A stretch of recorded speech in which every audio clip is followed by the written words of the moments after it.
నేను matrimony start చేసినప్పుడు మరొక్కసారి నేను అక్కతో అంటే ఇంత టైం కాదు కానీ ఒక పావుగంట 2 నిమిషాలు ఎప్పుడైనా అక్క కుదిరితే కనుక ఒకసారి ఇంకా లాంచ్ చేసేటప్పుడు అక్కే లాంచ్ చేస్తుంది. అయ్యో. లాంచ్ చేసేటప్పుడు ఆ ముహూర్తాలన్నీ కూడా చెప్తాను.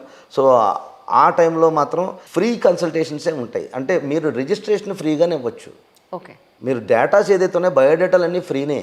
ఇది మనీ సంపాదించడానికి పెట్టేది కాదు. చాలా చక్రాస్ ప్రత్యేకించి అక్క వచ్చిన తర్వాత అమ్మో, ఇది లైఫ్ కదండి. నా జీవితంలో ఒక అక్క వచ్చిన తర్వాత ఈ ఎన్ని బాధలు ఉన్నానంటే ఒక్కొక్కసారి నాకే బాధ అనిపించి చాలా దారుణంగా ఉన్నది. మ్యారేజ్ పరిస్థితి అయితే చాలా భయంకరంగా ఉన్నది. నేను అందుకనే ఎంతవరకు కమర్షియలైజ్డ్ కాకుండా వెళ్ళాలనే రూట్లోంచే అప్లికేషన్స్ ఇవ్వండి, అప్లికేషన్స్ పంపించండి. నేను మెయిల్ ఐడీస్ ఫోన్ నెంబర్స్ అన్ని పంపుతుంటా. ఇందులో కన్సల్టేషన్ అనే మాట ఎత్తొద్దు ఎవరోని. కన్సల్టేషన్ తర్వాత చూద్దాం, జాతకాలు కుదిరినప్పుడు చూద్దాం. ముందు బయోడేటాస్ పంపించడానికి అయితే ప్రాబ్లం లేదు. వీళ్ళకి సూట్ అయ్యే సంబంధం మీరే చూసే అవకాశం ఉందా? చూస్తానండి. ఇప్పుడు అదే ఇప్పుడు శేష నక్షత్రం ఉంది, విశాఖ జ్యేష్ఠ ఇందాక నక్షత్రానికి 2 చెప్పుకుంటూ వెళ్తాను. ఏంటి ఆ నక్షత్రాలు కాకుండా ఇంకోటి ఏదైనా చెప్పొచ్చు కదండి అంటారు.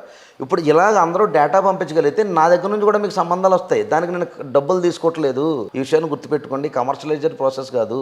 అదే విశాఖ నక్షత్రం నా దగ్గర ఉందనుకో, మంచి చెడ్డ చూసి కుదిరిందనుకో మీరు చేసుకోవచ్చు కదా. అవును, అవును. డోవరీ డిమాండింగ్, డోవరీ వెనకాల డబ్బులు ఇవ్వడం, కట్నంలోనే ఏముంటాయి కదా మీ గిఫ్ట్లలోనే వాటిలోని పర్సంటేజ్లు, ఇలాంటి చెత్త కాకుండా మామూలుగా అందరిలో బతుకుదాం.